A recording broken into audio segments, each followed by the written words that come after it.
Alright, hi everybody, it's Bonkai922 here to do some more episode reviews for the spring.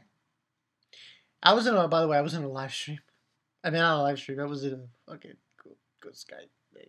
Don't want to really bring it up, it's something that has to do with later in this month. Yeah, whatever. Anyway, moving on. Dead or Alive Season 2! Ooh, it's upon us. This is going to get kind of crazy for Saturdays because you've got... Now, I think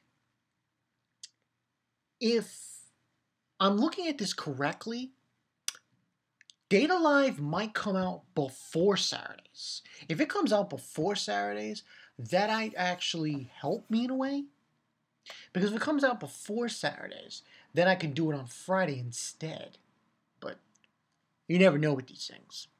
But yeah, Dead or Alive Season 2, Episode 1. This was good. I mean, for the season. I mean, there wasn't really much to go on. I look at the comments section. It sucks. It's the same bullshit. People complaining about it. I'm like, fuck off. Tell those fuckers to go watch Naruto. You don't like Dead or Alive. Go watch Naruto filler. Or some other bullshit that you won't even see. But, I mean, this episode was... There wasn't really much to this episode. And that's speaking lightly.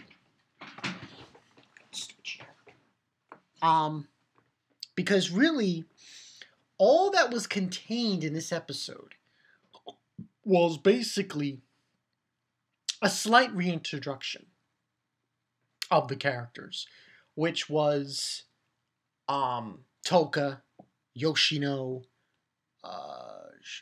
Shido, Shido's sister, and we had Origami. Now, I will say that was probably the one part of the episode that I actually like, Origami, her part, and towards the very end. Those were like the two parts that were really crazy, that I thought was really intriguing about this episode. But the majority of it is just the return. This was funny how they started off, though. They have, he wakes up and, like, there's, like, chaos. Because he apparently, he lives in a different house apartment than Toka and Yoshino. So, like, basically what happens is he wakes up, finds out she spilled this drink on his notes, and she's like, Shido! And she's freaking out. I'm like, she's so, ditz on it. And she basically is freaking out. And she doesn't know what to do. And then at the same time, he tells her, it's okay, don't worry about it, I'm not mad. And at the same time, Yoshino,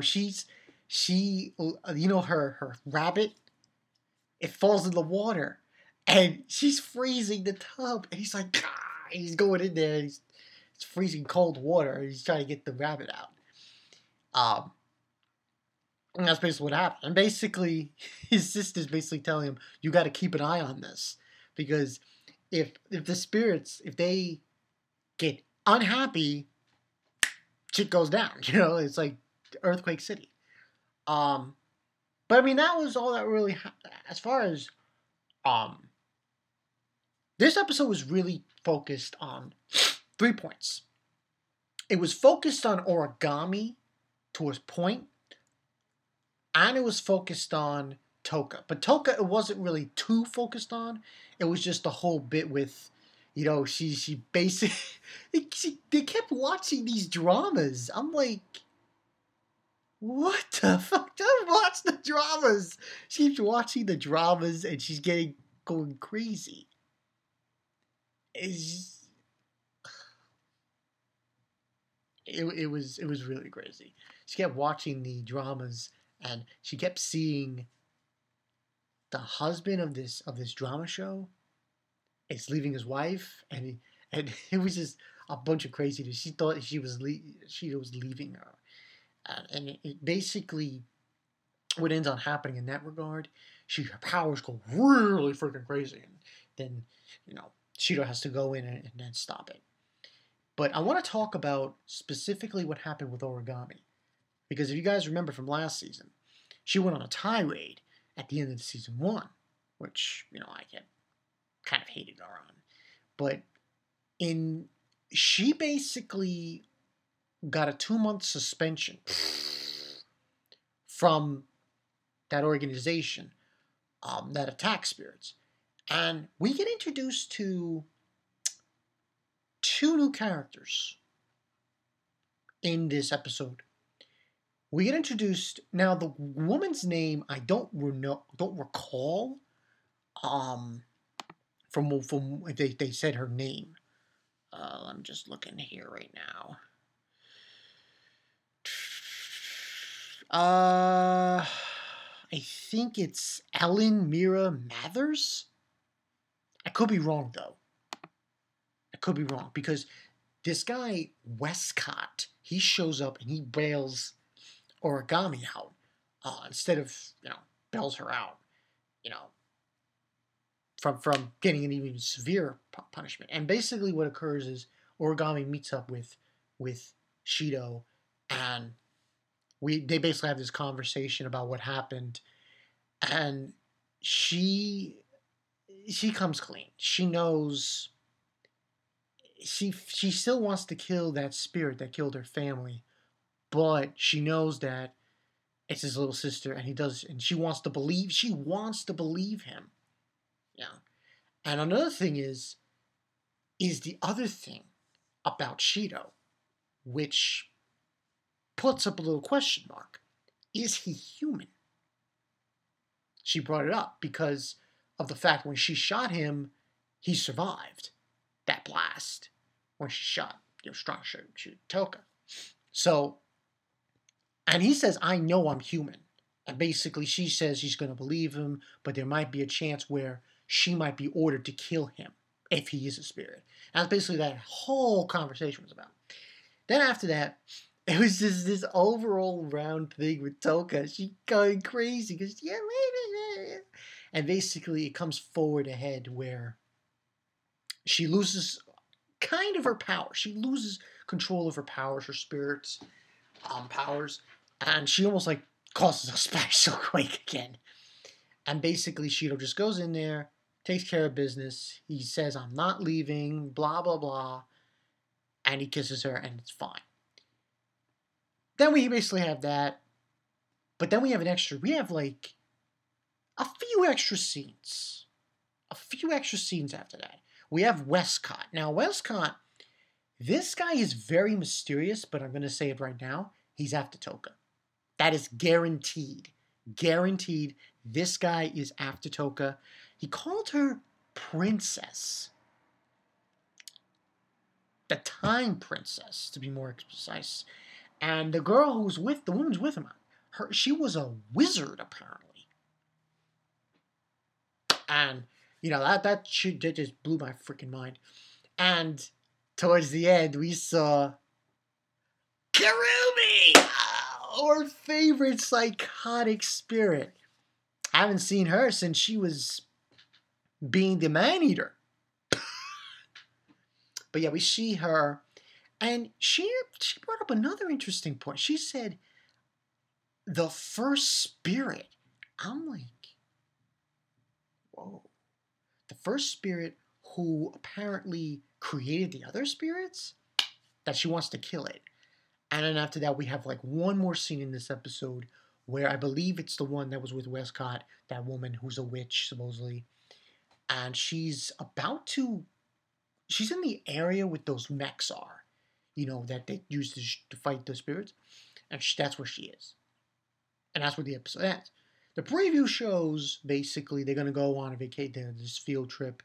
And that's when Shido meets these other two. These other two spirits. Children hurricanes? Supposedly, hurricanes children? That's what was told. So, that's pretty much what went down in this episode. Overall, like I said, 4 out of 5 for this one. But I'm going to say for this season, there's going to be a lot more intrigue. Because I think, from what I'm seeing so far, you're going to get Toka flip. They're going to flip with Toka. Because it seems like she might turn evil. Where I'm thinking it's probably going to be because of Westcott. He's going to get involved. He's going to do something to her. And she's going to be evil.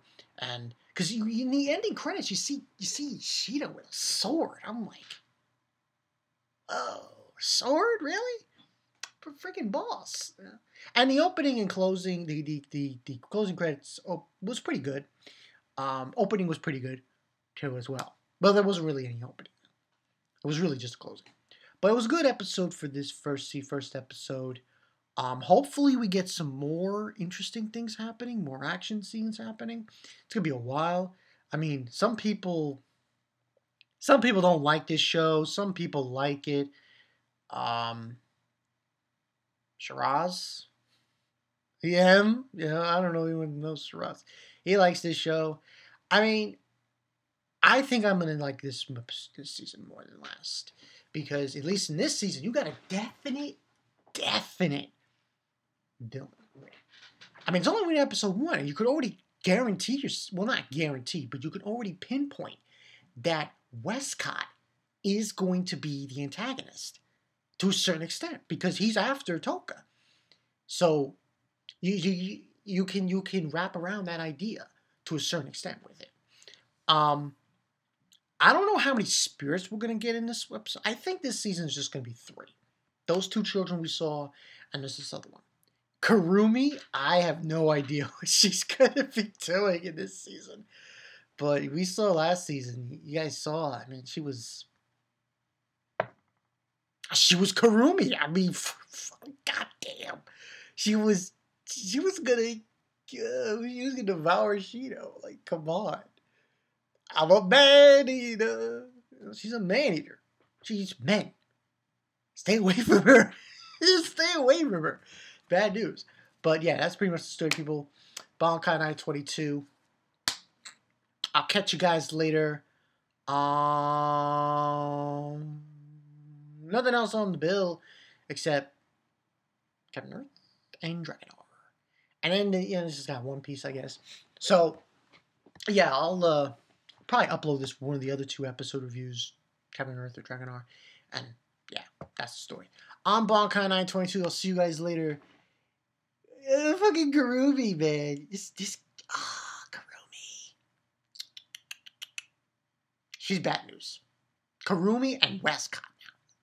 What else is going to happen this season? Gotta wait and see. I'll see you guys later. Peace.